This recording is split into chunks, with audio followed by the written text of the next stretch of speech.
అనగనగా ఒక అడవిలో ఒక ఏనుగు తన కుమారుడితో నివసించేది. ఆ చిన్న ఏనుగు పేరు కెవి. కెవి చాలా ఉత్సాహంగా ఉండేవాడు. నదిలో దొర్లడం, సీతాకోకచిలుకలతో ఆడుకోవడం అతనికి చాలా ఇష్టం. అతని తల్లి ఎప్పుడూ ఒక మాట చెప్తుండేది, కెవి, అడవి చాలా అందమైనది, కానీ అప్పుడప్పుడు ప్రమాదకరంగా కూడా మారవచ్చు అని. ఒకరోజు సాయంత్రం సూర్యుడు అస్తమించే సమయంలో కెవి ఒక నీలిరంగు సీతాకోకచిలుకను తరుముకుంటూ ముందుకు వెళ్ళిపోయాడు. కాసేపటి తర్వాత అతనికి తెలియకుండానే చాలా దూరం వచ్చేశాడు. ఆగి చుట్టూ చూసుకున్నాడు. ఎక్కడా తన తల్లి కనిపించలేదు. ఒక్కసారిగా భయం వేసింది. ఇంతకు ముందు ఎంతో అందంగా కనిపించిన అడవి అకస్మాత్తుగా భయంకరంగా కనిపించింది. ఎక్కడి నుంచో గుడ్లగూబ కేకలు కూడా వినిపించాయి. కెవి కాళ్ళు వణికాయి. అతను భయంతో అరిచాడు. ఏం చేయాలో తెలియక భయంతో ఉండగా తన తల్లి చెప్పిన ఒక మాట గుర్తుకొచ్చింది. నువ్వెప్పుడైనా అల్లరి చేసి తప్పిపోయినా, భయపడినా కళ్ళు మూసుకుని భగవంతుని ప్రార్థించు, ఆయన నీకు దారి చూపిస్తాడు. ఆ మాటను గుర్తు చేసుకున్న వెంటనే కెవి తన కళ్ళను మూసుకుని ప్రార్థించాడు.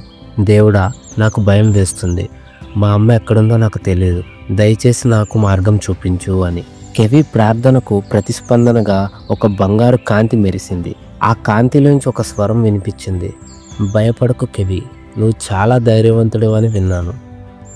కెవి ఆనందంతో ఆ రూపం వైపు చూశాడు. నీ కోసం నేను ఒక దారి చూపిస్తాను. ఈ బంగారు కాంతిని అనుసరించు.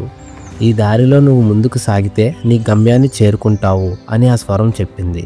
కెవి వెనక్కి చూశాడు. మెరిసే ఒక మార్గం కనిపించింది. ఆ కాంతిని అనుసరిస్తూ వెళ్ళాడు. కొద్దిసేపటి తర్వాత అతను ఒక నదీ ప్రవాహం దగ్గర చేరుకున్నాడు. ఆ నది తన తల్లి ప్రతిరోజు స్నానం చేయించే ప్రదేశం. కొంత దూరంలో కెవి తన తల్లిని చూశాడు. ఆమె ఆందోళనగా కన్నీరు పెట్టుకుంటూ అతన్ని వెతుకుతూ ఉంది. కెవి ఆనందంతో గెంతుకుంటూ గట్టిగా అరుస్తూ తన తల్లి దగ్గరికి చేరుకున్నాడు.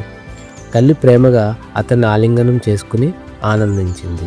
ఈ కథ ద్వారా మనకి ఏమర్థమవుతుందంటే, మన జీవితంలో కూడా కొన్నిసార్లు భయపడతాం, ఒంటరిగా ఉన్నట్టు అనిపిస్తుంది. కానీ మన విశ్వాసాన్ని కోల్పోకుండా మన అంతరంగ స్వరాన్ని వినగలిగితే మనకు ఒక మార్గం ఖచ్చితంగా దొరుకుతుంది. భగవంతుడు ప్రత్యక్షంగా మన ముందుకు రాకపోయినా ఆయన మనకు మార్గం చూపిస్తాడు. నిస్వార్థంగా కృతజ్ఞతతో ఉంటే ఎలాంటి సమస్యకైనా పరిష్కారం దొరుకుతుంది.